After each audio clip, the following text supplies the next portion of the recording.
You know how some nights feel heavier than others? Like the air itself is warning you. After the messages stopped, I tried to live normally. Went to work, ate meals, pretended nothing had changed. But every night at 12:07, my body would wake up before my mind did, as if something was coming. And last night, it finally did. I didn't sleep that night. I sat on the edge of my bed, fully dressed, lights off, phone face down in my hands like it could explode at any second. The message kept replaying in my head. You weren't supposed to go to the police. No threats, no explanation, just a statement. Like a warning, or worse, a reminder. By morning, I convinced myself I was overreacting. People get creepy messages online all the time, right? But deep down, I knew this wasn't random. Someone knew about Ethan. Someone knew about me. And someone was watching. I took the day off work. Instead of going back to the police, I did something I hadn't done in 2 years. I went to my brother's old room at our parents' house. Everything was still there. His jacket hanging behind the door, old trophies, a cracked phone charger on his desk. It smelled like dust and memories.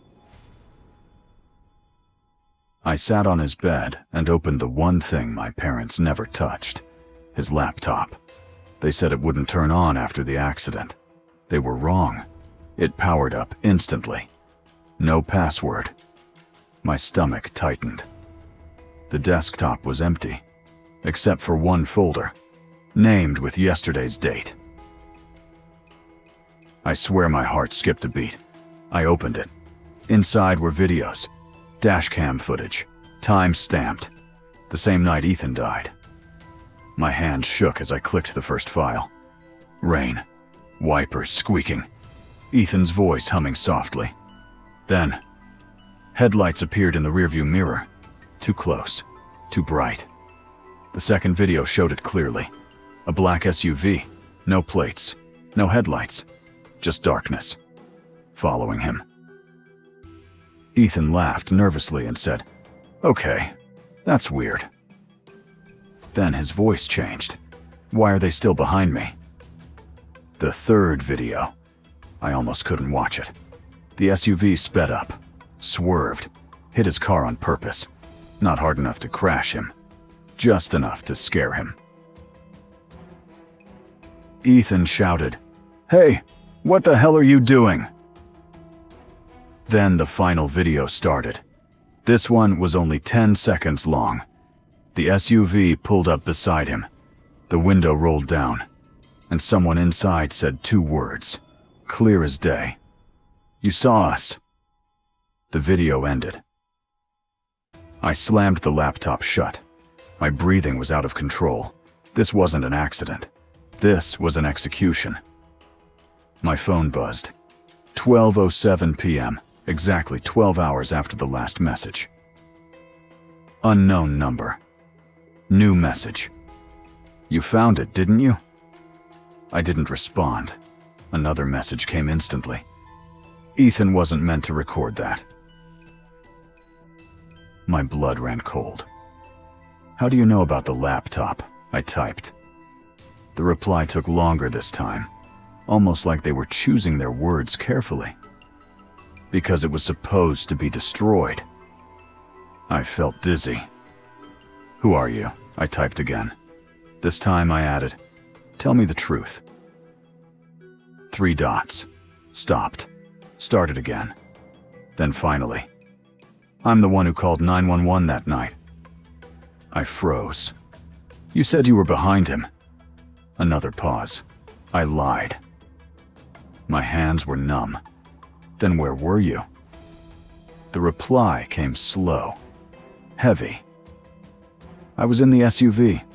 I screamed and threw the phone across the room. Minutes passed before I picked it up again. There was another message waiting. "I wasn't supposed to survive either." My heart pounded. "What do you mean?" "Ethan recognized me." My chest tightened. Recognized? From where? Another message appeared. We went to the same high school. Everything clicked. Ethan used to tell me about a group of guys, rich families, powerful parents, untouchable. They did things, illegal things, and got away with it. My brother once said, "If they ever find out I know, I'm dead." I thought he was being dramatic. I was wrong. My phone buzzed again. "They think you know everything now." "I don't," I typed. "I swear." The response chilled me. "You know enough." Suddenly, I heard tires outside. Slow, deliberate. I looked through the window.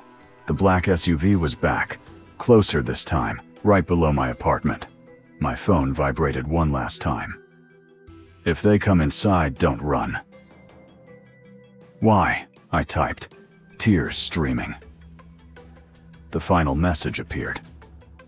"Because you already died once." My doorbell rang, and that's when I realized something horrifying. The dashcam video, the final timestamp, showed Ethan crashing at 12:07 a.m. The exact same time I've been receiving the messages. Which means whatever has been warning me is stuck in the same moment my brother died.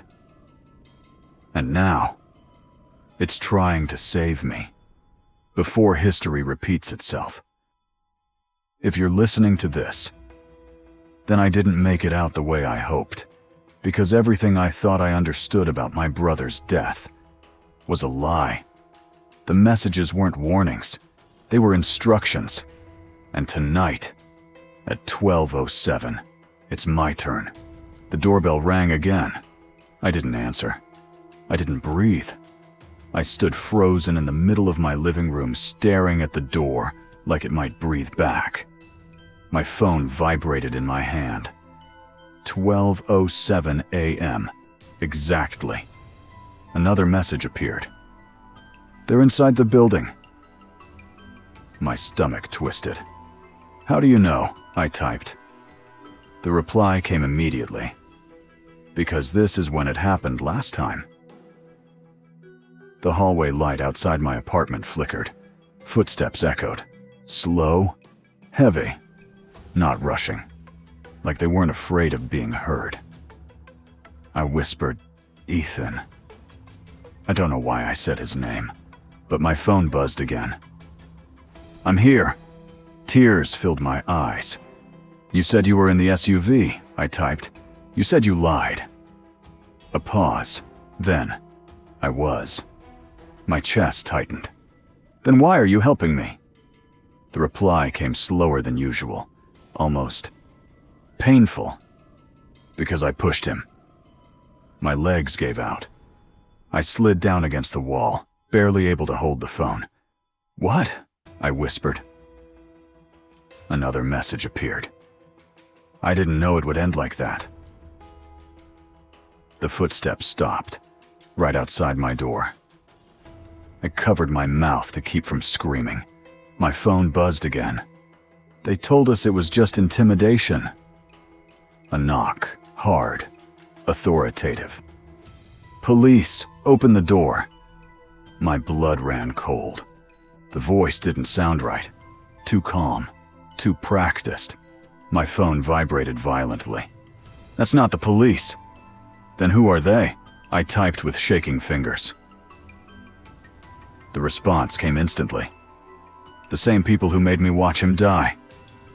The handle began to turn, slowly. Testing. My heart felt like it would tear out of my chest. "Tell me how to survive," I typed. 3 dots. Stopped. Started. Then, "You don't." My vision blurred. "What do you mean?" "Not like this." The lock clicked. Suddenly, my phone screen changed. Not a message, a video. It was the dashcam again, but this time, it wasn't Ethan's car. It was mine. Same rain, same road, same timestamp. 12:07 a.m. I realized the truth too late. I had driven that road earlier tonight. Coming home from work, the SUV hadn't followed me. Yet. A final message appeared over the video. I can't change what I did. The door burst open. 3 men stepped inside. No uniforms, no badges, just familiar faces. Men I'd seen before, at Ethan's funeral. My phone buzzed one last time. "But you can!" The video froze. The screen went black. Then, my phone rang. A real call, from my own number. I answered, and heard my own voice whisper, "Don't drive tonight." Everything went dark. I woke up in my bed. Morning light through the window. My phone on the nightstand. No missed calls. No messages. No unknown numbers. I checked the date. 2 years ago. The day Ethan died. My heart stopped. My phone buzzed. 12:06 a.m.